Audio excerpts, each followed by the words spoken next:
Racist cop restrains black woman, but her classified override revokes every credential he thought was untouchable. Hello, everyone. Before we begin today's story, I have a small favor to ask. Please hit subscribe and turn on the notification bell so you never miss our channel's new videos. It's quick, free, and the best way to support us in bringing you more dramatic stories. Your support means the world to us. Where are you watching from? Drop your city or country in the comments below. Thank you very much. Now, let's return to the main character. Naomi Brooks stood near the edge of the plaza where glass towers reflected a pale afternoon sky. The kind of place designed to look orderly and calm. The kind of place where authority blended seamlessly into architecture. She had arrived with nothing more than a slim folder tucked beneath her arm and a quiet purpose she did not announce. To anyone watching, she appeared unremarkable, composed, and patient, the way someone looks when they have learned to wait without complaint. Officer Daniel Crone noticed her because he noticed everyone who did not fit neatly into his expectations. He had spent years believing he could read people at a glance, that the badge on his chest granted him clarity as much as power. When his attention fixed on Naomi, it was not curiosity that drove him, but certainty, the kind that never pauses to question itself. He stepped closer, his posture rigid, voice controlled, the practiced tone of a man used to being obeyed. Naomi listened without interruption, her expression steady, her breathing even, her eyes level. Around them, the plaza continued its rhythm. Footsteps passing, conversations fading in and out, the distant sound of traffic moving at 25 miles per hour. Crow interpreted her calm as defiance.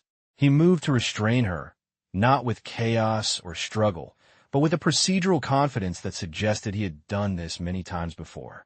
To him, this was routine, a moment destined to end with paperwork and quiet approval from a system he trusted completely. To Naomi, it was a test of restraint in a different sense. She did not pull away. She did not raise her voice. She simply met his gaze with a patience that unsettled him more than resistance ever could. The crowd noticed then, not because of noise or spectacle, but because silence has a way of drawing attention. Phones hovered at chest height. Conversations stopped. Crow felt the familiar reassurance of eyes watching him work, the unspoken belief that he was right because he wore the uniform. He reminded Naomi of his credentials, of policies and jurisdictions, of rules he believed were absolute. She responded with a single request, spoken calmly, asking for a brief call, nothing more. The simplicity of it irritated him. In his experience, people asked questions, argued, pleaded. They did not ask once and then wait.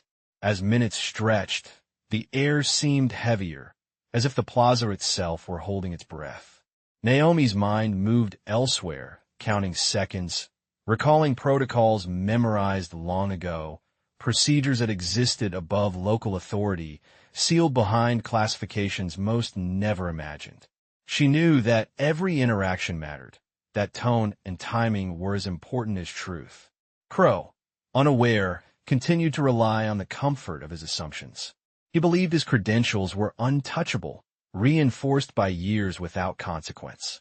He did not notice the subtle shift when a call was placed, when invisible systems acknowledged a request made by someone they recognized instantly.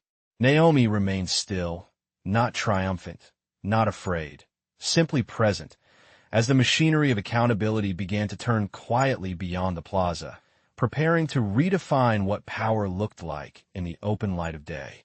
The plaza no longer felt neutral once time began to stretch. What had started as a brief interruption settled into something heavier, something defined not by action, but by waiting. Officer Daniel Crow remained certain that time favored him. In his experience, delays only reinforced authority. People grew nervous, compliant, eager to resolve discomfort. He had built his career on that pattern, watching silence bend others until they filled it with mistakes. Naomi Brooks did not. She stood exactly where she had been, shoulders relaxed, gaze steady, her attention not fixed on Crow, but somewhere beyond him, as if she were listening to a rhythm no one else could hear. Crow attempted small talk disguised as procedure, explaining jurisdiction, outlining steps, reminding her of policies written in language he assumed ended every argument. Each word was delivered with calm confidence. The voice of someone who believed explanation itself was a form of control. Naomi acknowledged him with minimal responses, respectful but sparse, never offering more than necessary. The crowd's energy shifted subtly as minutes passed. People who had paused, out of curiosity, now lingered out of uncertainty. A woman checked her phone twice. A man folded his arms and looked toward the street. There was no shouting, no spectacle, only the uncomfortable realization that something unresolved was unfolding in plain sight. Crow felt that attention like pressure against his back. He adjusted his stance, squared his shoulders, and reminded himself that visibility meant legitimacy. He had nothing to hide. Naomi's request for a call replayed in his mind, irritating him not because it challenged his authority, but because it had been so measured. There was no desperation in it, no fear. It did not fit the script he knew. Across the plaza, the glass surfaces reflected movement, capturing fragments of the scene from every angle. Cameras mounted high on nearby buildings continued their quiet observation, indifferent and precise. Naomi was aware of them. She always was. Awareness had become second nature long before this moment. Her thoughts were structured, disciplined, focused on sequence rather than outcome. She knew that systems did not respond to emotion, only to verification. Somewhere beyond the plaza, her request had already been routed, authenticated, and escalated without fanfare. No alarm sounded. No messages announced themselves. That was the nature of real authority. It moved without noise. Crow checked his watch. 2 minutes had passed. Then 3. He felt the first trace of doubt.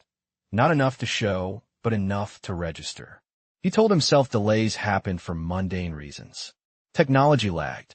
Dispatch ran behind. None of it mattered. His credentials were solid. His record clean. His confidence intact. Naomi noticed a shift before he did. Not in his words, but in his breathing, in the slight tightening around his eyes.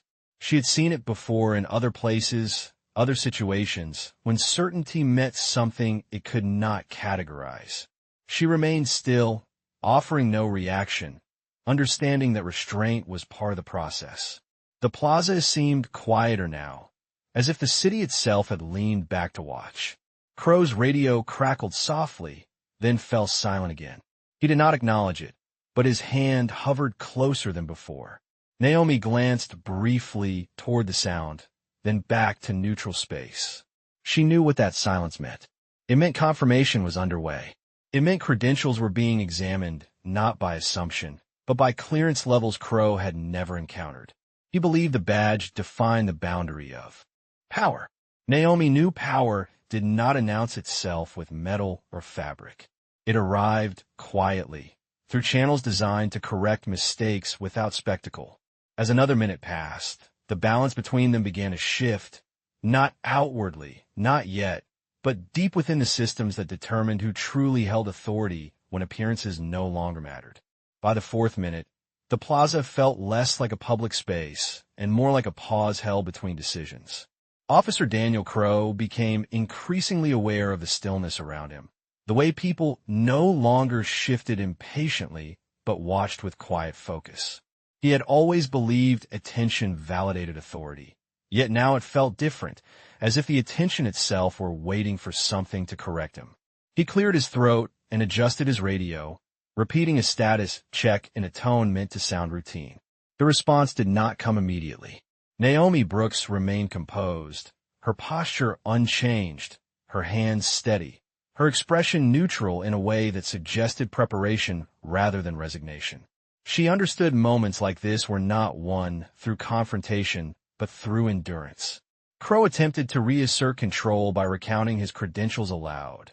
Years of service, certifications earned, commendations logged, each word reinforcing a version of himself he trusted deeply. Naomi listened without interruption, not because she needed to hear it, but because she respected process even when it misjudged her. The sun shifted slightly behind the buildings. casting longer reflections across the plaza floor. Somewhere nearby, a fountain cycled on and off, its soft sound underscoring the tension with indifference. Crow glanced again at his watch. He felt irritation rising, then something colder, an unease he could not easily name. He had followed procedure. He had done nothing outside policy. That belief steadied him, at least on the surface. Naomi's thoughts moved with precision. She recalled similar waits in windowless rooms and secure corridors where clocks were removed on purpose. She knew that authority capable of correction rarely rushed. It verified, cross-referenced, and confirmed without emotion. Her request had not been a challenge. It had been a notification. Across invisible networks, identifiers were being matched against records that did not appear in standard systems. Clearances layered above local frameworks quietly evaluated the situation, not asking whether Crow meant harm, only whether his authority applied here. The answer was forming. Crow finally received a brief response through his radio, a neutral acknowledgement asking him to stand by. The words were ordinary, yet their tone lacked the reassurance he expected. He responded quickly, too quickly, providing more detail than requested. Naomi noticed the shift in his cadence, the subtle break in confidence. She had seen this pattern before, when those accustomed to command sensed oversight they could not influence. The crowd sensed it as well, though few could articulate why. Conversations resumed in whispers. Someone took a step back to observe more clearly. Crow straightened again, reminding himself that oversight existed to protect officers like him. He had always believed that. Naomi's gaze remained forward, unfocused, respectful. She did not watch him struggle with doubt. She watched time, counted breaths, trusted sequence. She knew what would come next would not arrive with spectacle or accusation. It would arrive as information, precise and final. Crow's radio crackled again, this time with a request for confirmation of his identification. The question was phrased politely, almost casually, but it struck him like an unexpected chill. He responded, slower now, carefully. Naomi felt the moment settle. The verification process had moved beyond assumption. It was no longer about what Crow believed himself to be. It was about what the system recognized as valid. She remained silent, understanding that dignity at this stage meant allowing truth to surface without commentary. The plaza held its breath once more as seconds passed. Crow looked around, sensing that something fundamental had shifted, though nothing visible had changed. He had always thought power revealed itself through action. Naomi knew better. Power revealed itself through restraint, through the quiet reordering of facts that left no room for argument. As the response began to return through channels Crow had never accessed, the balance between them tipped, not through confrontation, but through confirmation, setting the stage for a revelation that would redefine which credentials truly mattered when authority was measured against truth. The moment oversight entered the equation, Officer Daniel Crow shifted from confidence to control. He began to speak more, filling the air with explanations that no one had asked for, reiterating procedures, emphasizing compliance, reminding Naomi Brooks that cooperation would make everything simpler. His words were not loud, but they carried an edge, the subtle pressure of someone used to being affirmed. Naomi listened without reaction, her stillness contrasting sharply with his need to justify himself. The crowd sensed the change immediately. This was no longer routine. Crow's certainty now sounded rehearsed, his posture rigid rather than assured. He repositioned himself slightly, as if reclaiming physical space could restore authority that felt suddenly conditional. Naomi remained where she was, neither advancing nor retreating, her presence calm and deliberate. She understood escalation often arrived disguised as insistence. Crow referenced policies again, outlining consequences in abstract terms, speaking as though the framework he described existed solely to support his judgment. He avoided her eyes now, directing his attention outward, toward the watching crowd, toward the buildings, toward anything that reinforced his belief that he represented order. Naomi noticed how his sentences grew longer, how clarity gave way to repetition. She had seen this pattern before in environments where power was questioned indirectly. It was the sound of someone trying to anchor themselves to a narrative already slipping. The plaza felt tighter, as though the open space had narrowed around them. People shifted closer, not out of excitement, but concern. A few exchanged looks, sensing that something important was unfolding without theatrics. Crow's radio remained quiet, and that silence weighed on him more heavily than any response could have. He checked it again, pressing the button longer this time, requesting updates with a forced steadiness. Naomi remained silent, understanding that escalation did not require her participation. Her dignity lay in restraint, in allowing the system to reach its own conclusion. Crow interpreted her quiet as defiance. His tone sharpened, though his words stayed within formal bounds. He reminded her that delays could complicate matters, that compliance would resolve everything faster. The implication hung in the air. Naomi acknowledged him with a brief nod, not in submission, but in recognition of his words as part of a process already underway. She knew urgency often belonged to those with something to lose. The sun reflected off nearby windows, casting fractured light across the ground, breaking Crow's shadow into uneven lines. He noticed it and adjusted his stance again, unconsciously seeking solidity. The crowd's attention remained fixed, drawn not by action, but by tension. Crow's phone vibrated briefly. He glanced at it, then away, choosing not to engage. That choice would linger. Naomi observed the moment carefully. She recognized hesitation when she saw it. Crow resumed speaking, referencing chain of command, emphasizing seniority, reminding everyone within earshot of his years of service. Naomi's expression did not change. Her calm was not passive. It was intentional.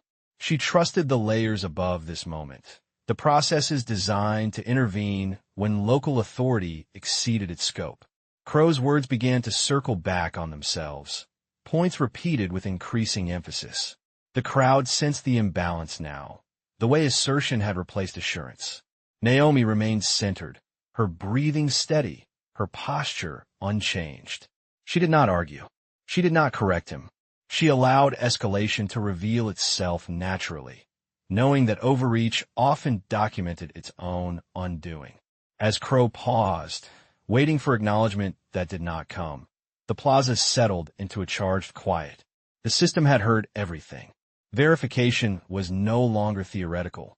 It was active, and with each passing second, Crow's insistence exposed not strength, but vulnerability, setting the stage for a reckoning driven not by confrontation, but by the quiet authority of confirmed truth. What followed was not a reveal, but a narrowing. The space between Officer Daniel Crow and Naomi Brooks felt smaller, not because either moved, but because uncertainty compressed everything around them. Crow sensed that the ground beneath his certainty was shifting, though he could not yet see why. He spoke less now, choosing silence in short bursts, watching Naomi as if expecting her to break it. She did not. Instead, she did something quieter and far more deliberate. She repeated her request, calmly and clearly, asking for confirmation that her call had been logged. The words were neutral, procedural, free of emotion. Crow hesitated before responding, then nodded once, assuring her it had been noted. The assurance sounded thinner than he intended. Naomi acknowledged him with a slight incline of her head, a gesture that suggested completion rather than compliance. To the crowd, it looked insignificant. To Crow, it felt final. Naomi's attention shifted inward, tracking timing with practiced precision.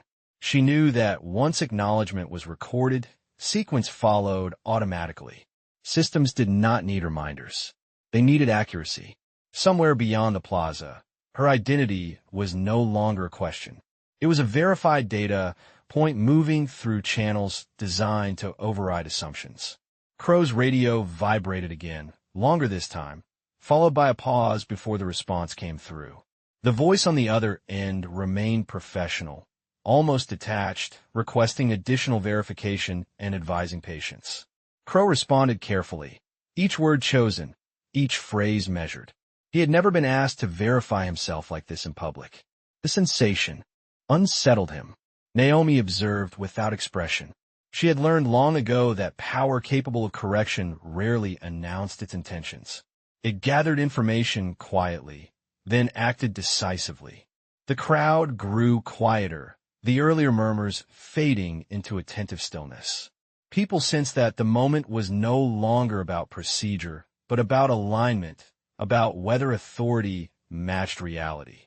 Crow checked his credentials again, more out of habit than necessity. The familiar weight of them offered little comfort. Naomi remained composed, her posture unchanged, her presence steady. She knew that her role in this phase was simple. Do not interrupt the process. Do not accelerate it. Let the truth surface at its own pace. Crow glanced at her, searching for something he could interpret as weakness, but found none. Her calm did not provoke him now. It unsettled him. He realized, too late, that she was not waiting for permission.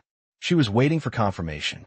The plaza seemed to recede as attention focused inward, toward unseen systems evaluating the situation without bias or urgency. Crow felt exposed in a way he had never experienced, as if his authority were being examined not by those he commanded, but by a standard he did not control. Naomi felt the opposite. With each passing second, the structure she trusted reinforced itself. She remembered training that emphasized moments like this, where restraint preserved clarity and patience protected outcomes. Her request had not been dramatic. It had been precise. The radio crackled once more, this time carrying a subtle shift in tone, an instruction rather than a suggestion. Crow listened closely, his jaw tightening as he processed the words. He did not respond immediately. Naomi noticed the delay and understood its meaning. Verification had advanced beyond him. The process was no longer asking whether she was who she claimed to be. It was confirming what that meant for everyone else involved. She remained silent, allowing that realization to settle. The crowd waited, sensing that something irreversible was approaching. Crow stood still, holding on to the last fragments of certainty, unaware that the systems now in motion were designed to correct exactly this kind of moment. Naomi stayed grounded, knowing that the secret was no longer hidden. It was simply being prepared for acknowledgement, measured not in volume, but in authority. Naomi Brooks had learned long ago that the most dangerous moment in any confrontation was not the beginning, but the point where assumptions collapsed. She recognized that moment now in the way Officer Daniel Crow avoided looking directly at her, in the way his attention flickered toward his radio and then away again. The systems she trusted were no longer verifying possibilities. They were aligning facts. Her role had shifted from subject to constant, from question to reference point. She remained still, allowing that transition to complete itself without interference. Crow, on the other hand, felt the weight of scrutiny settle over him like an unfamiliar climate. He had always believed authority flowed downward, protected by layers of policy and precedent. It had never occurred to him that authority could also flow around him, above him, quietly reassessing his position without confrontation. The radio finally responded with clarity, requesting that he confirm his location and stand by for further instruction. The wording was polite, but unmistakably firm. Crow complied, his voice measured, though the confidence behind it had thinned. Naomi listened, recognizing the cadence of escalation when it passed beyond local control. She had operated within that cadence for years, trained to understand that silence often preceded decisive action. In her mind, she reviewed nothing emotional, only structure. Classification tiers, jurisdictional boundaries, override conditions. All of it had been designed for moments exactly like this, when visible authority exceeded its scope. Crow shifted his stance again, unconsciously attempting to reassert balance. He reminded himself that he had done nothing wrong, that intent mattered.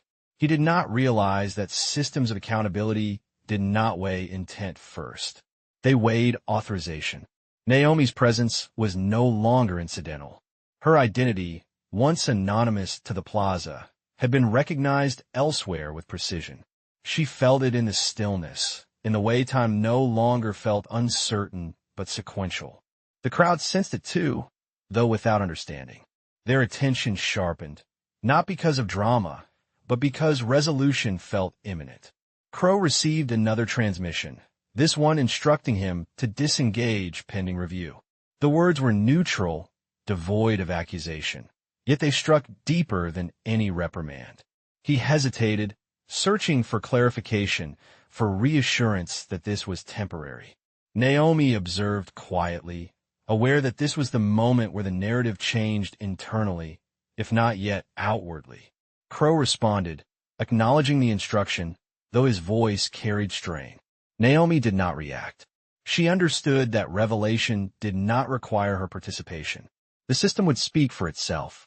She recalled training that emphasized restraint as the highest form of authority, the discipline to allow truth to surface without force. Crow glanced toward the crowd, then back toward Naomi, as if only now considering that he might not be the final arbiter of this encounter. The realization unsettled him. For the first time, he questioned whether the badge he relied on defined the limits of power or merely one layer within it. Naomi remained grounded, her expression unchanged. She knew that what came next would not be loud or theatrical. It would be procedural, documented, irreversible. The plaza seemed to hold its breath as Crow received final instruction to await supervisory arrival. The words confirmed what Naomi already knew. Oversight had taken control. Authority had recalibrated. She did not feel triumph. She felt alignment. The truth of her role, long concealed by necessity, was no longer hidden. It was simply recognized. As Crow complied, standing aside with visible uncertainty, Naomi remained centered, embodying the quiet certainty of someone who never needed to prove who she was. The moment marked a transition, not just for Crow, but for the space around them, as the invisible structures of accountability asserted themselves, preparing to reveal how fragile assumed power became when measured against verified truth. The arrival of oversight did not announce itself with sirens or urgency, but with presence, measured and unmistakable. A pair of officials approached the plaza with quiet efficiency, their demeanor calm, their attention focused. They did not look at the crowd first. They looked at Naomi Brooks. The recognition passed between them without words, subtle and immediate, the kind that did not need explanation. Officer Daniel Crow noticed it too. The way they nodded to her before addressing him unsettled him more than any command could have. He straightened instinctively, adjusting his uniform as if appearance might restore balance. The officials asked for his identification again, confirming details he had already provided. Their questions were precise, limited, and final. Naomi remained still, allowing the exchange to unfold without interruption. She understood that this was the moment when concealment gave way to clarity, not through declaration, but through acknowledgement. One of the officials addressed her directly, using her full name with confidence, referencing her authorization level in a tone that suggested familiarity rather than discovery. The crowd reacted with a ripple of quiet surprise. Until now, Naomi had been an unknown presence. Now she was clearly recognized. Crow listened, his expression tightening as he processed the implication. He had assumed oversight meant review. He had not anticipated reversal. The official continued, calmly explaining that Naomi's authority superseded local jurisdiction under specific classified provisions that had already been verified and activated. There was no accusation in the explanation, only correction. Crow felt the weight of it settle in his chest. His credentials, once unquestioned, were now being contextualized, measured against a hierarchy he had never encountered. Naomi met his gaze briefly, not with satisfaction, but with composure. She did not need to assert herself. The system was doing that for her. The official informed Crow that his authority in this situation was suspended pending review. His involvement concluded. The words were spoken evenly, professionally, leaving no room for debate. Crow acknowledged them automatically, training guiding his response even as his certainty dissolved. The crowd remained silent, absorbing the shift. It was clear now that the encounter had never been about defiance or resistance. It had been about misalignment. Naomi's role was clarified without spectacle. She was thanked for her patience and cooperation, the words delivered with genuine respect. She nodded once, accepting acknowledgement without ceremony. Crow stood aside, no longer central, watching as the narrative restructured itself around him. He realized that the confidence he had relied on was not authority itself, but proximity to it. Naomi's authority had existed all along, invisible by design, activated only when necessary. The officials addressed the crowd briefly, assuring them that the situation was resolved and that normal activity could resume. People began to disperse slowly, conversations restarting in hushed tones. Naomi gathered her folder, the same slim folder she had carried from the beginning, unchanged in appearance yet now symbolic of everything that had been unspoken. She took a step forward, then another, her movement unhurried. Crow watched her pass, understanding now that restraint had been her strength, that silence had been her protection. He did not speak. There was nothing left to say. Naomi moved through the plaza with quiet purpose, her presence no longer questioned, her path unobstructed. The officials remained behind, completing their process with efficiency. The moment had ended not with confrontation, but with confirmation. Authority had been recalibrated, credentials reassessed. The plaza returned to its rhythm, though something fundamental had shifted beneath the surface. Naomi did not look back. She did not need to. The truth had already moved ahead of her, clearing the way, proving that real power did not need to announce itself loudly. It only needed to be recognized when the moment demanded it. After Naomi Brooks left the plaza, the consequences continued to unfold with the same quiet precision that had defined the moment itself. Officer Daniel Crow remained where he was instructed, no longer the center of attention, yet acutely aware of every movement around him. Supervisory personnel arrived not with urgency, but with documentation. Tablets held at chest level, questions asked softly but recorded thoroughly. Crow answered each one, his responses careful, aware now that every word carried weight beyond the immediate moment. The plaza resumed its flow gradually, pedestrians returning to their paths, conversations restarting, yet the atmosphere had changed. Those who had witnessed the exchange carried a lingering awareness that authority could be recalibrated without confrontation, that systems existed beyond what was visible. Crow felt the shift most sharply within himself. The confidence that had once anchored him now felt conditional. His credentials, temporarily inactive, were being reviewed not as symbols of trust, but as data points within a broader evaluation. He had never experienced authority as something that could be paused so effortlessly. Nearby, the officials completed their reports, cross-checking timestamps, confirming statements, ensuring alignment with protocols that extended far beyond local oversight. Naomi's involvement was already being documented elsewhere, her actions noted not for defiance, but for adherence to procedure under pressure. She moved through the city without interruption, her presence blending back into anonymity by design. Her work did not require recognition in public spaces. It required accuracy. Crow received instructions to report for administrative review at a later time, the words delivered calmly, without judgment. He acknowledged them, understanding now that the system he trusted had not betrayed him.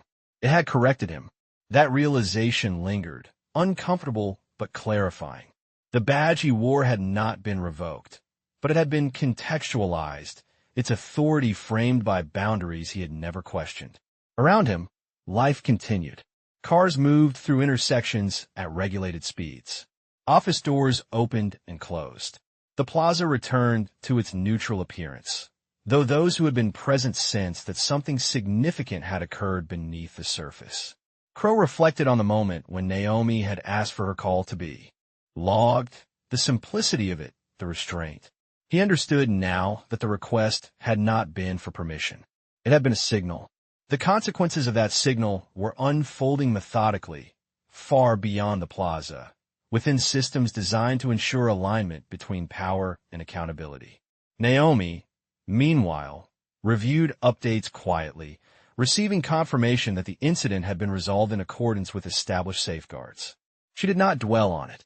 Her focus remained forward, on responsibilities that required discretion and precision.